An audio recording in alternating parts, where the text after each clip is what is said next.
So I have a GE Monogram gas cooktop that stops sparking and igniting after liquid spilled all over it.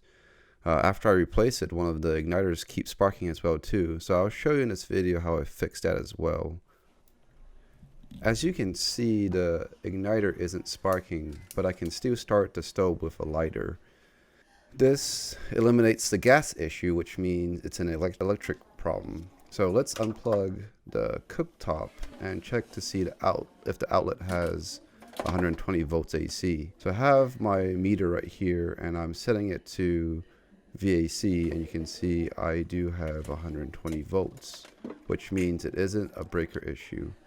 Let's now focus on the cooktop.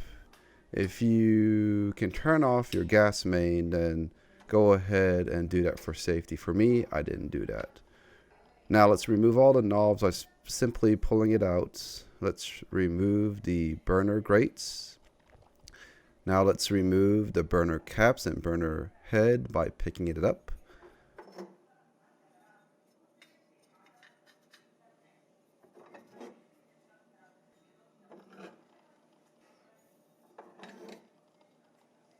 Let's now focus on the burner base right now. Let's remove 5 screws from the burner base with a Torx screwdriver.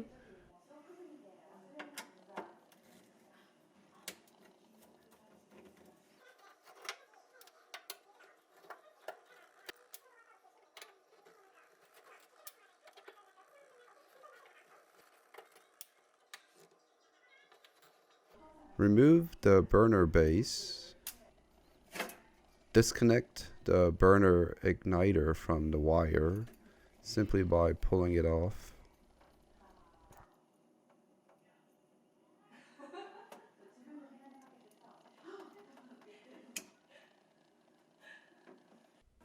Now let's repeat these steps for the 4 other burners.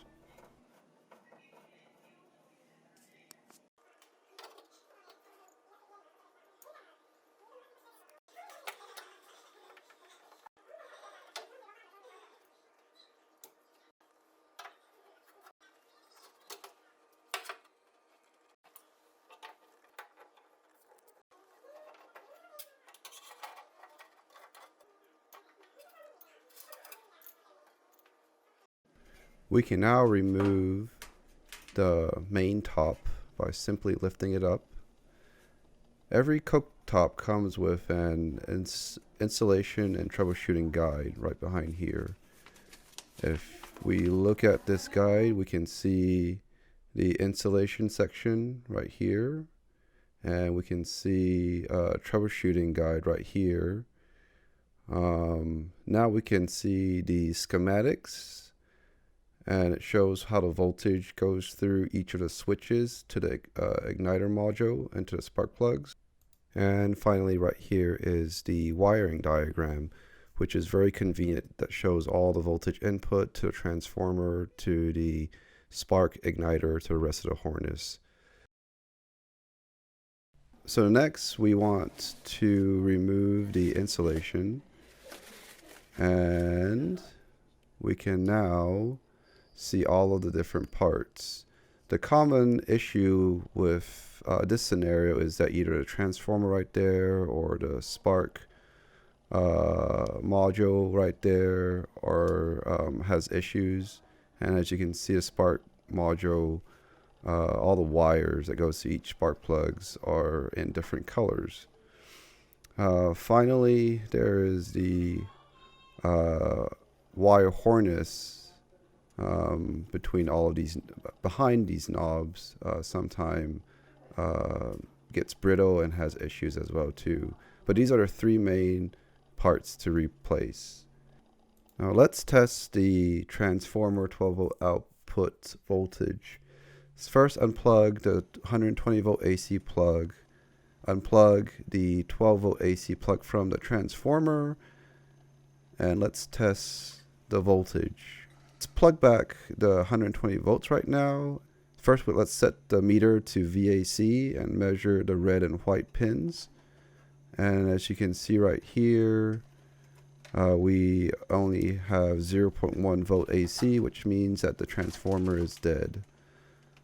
Let's unplug the 120 volts AC and let's replace the transformer by disconnecting the 120 volt AC line. Unscrew the 2 screws and simply replace the transformer.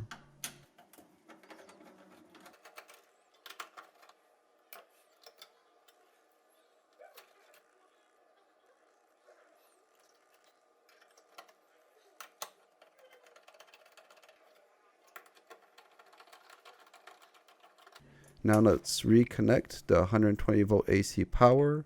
Each wire connector has a unique shape, so it's impossible to mess up.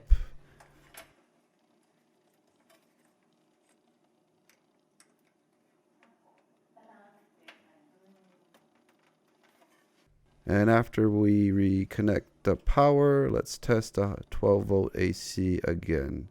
And look, we're good, 12 volts AC. Unplug the 120 volt AC line again, and now we can connect the 12 volt AC connectors. Since we have the cooktop open, and it's not a bad idea to go ahead and replace the spark module. Simply remove the 2 screws to get underneath into the module. Now let's remove another 2 screws to disassemble the spark module from the base. After we remove the spark module from the base, now we can just simply unplug the connector from the old module and connected it to the new one. Lay that on top, and let's remove the spark wire and connect it to the correct output. Now we repeat that for the remaining 4 wires.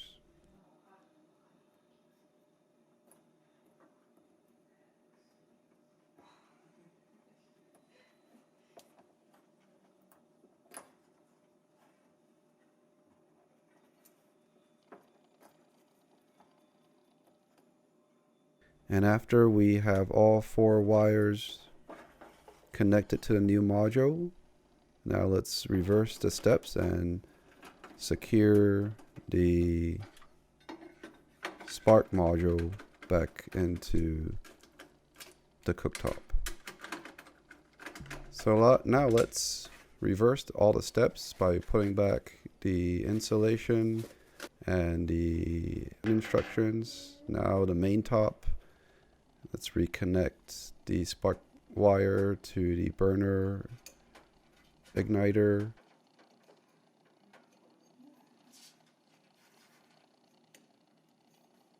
And put back all 5 screws. Notice that the screws have different threads, so make sure that you don't mix up the threads.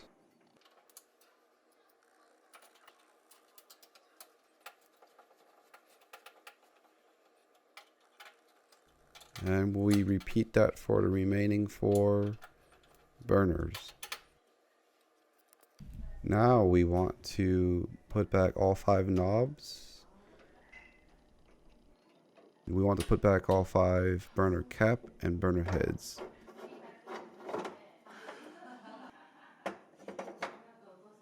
Let's test it. As you can see, it's working. However, if you can listen closely, one of the igniters keeps sparking.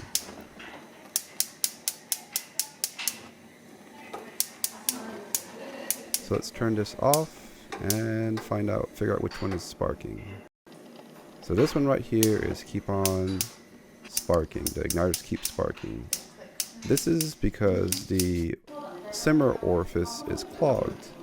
In order to unclog it, we will use some rubbing alcohol, and what I do is I just find a piece of tissue and I just try to soak that orifice with rubbing alcohol and try to dissolve any thing in it. And after rubbing it for a while, now I take a little piece of wire and I poke through it to unclog it. And after I do that, as you can see right here, no more sparking. So problem solved. So the next thing is, how do I pick out the parts? First, you need to know what model number is your cooktop. And you can see this underneath the cooktop. So for mine right here, it's ZGU 38 5N SM2SS. And with that model number, I'm able to go online and find parts for it. Now, the two places that has pretty good wiring diagram and parts are these two websites right here, advancedpartpro.com and SearsPartDirect.com. They're not sponsoring me. It's just two places that's the first, if you Google search, they're the first ones that will pop up on the internet. After you identify your parts, you can either buy it from them. However, for me, I actually like buying it from Amazon, mainly because if the parts don't fit and it's the parts that I don't need, it's a lot easier to return. And also it's free shipping, while those other two places aren't free shipping. But that's pretty much it. Hopefully my tutorial will help you out fixing your GE cooktop. Once again, thanks for watching. Bye.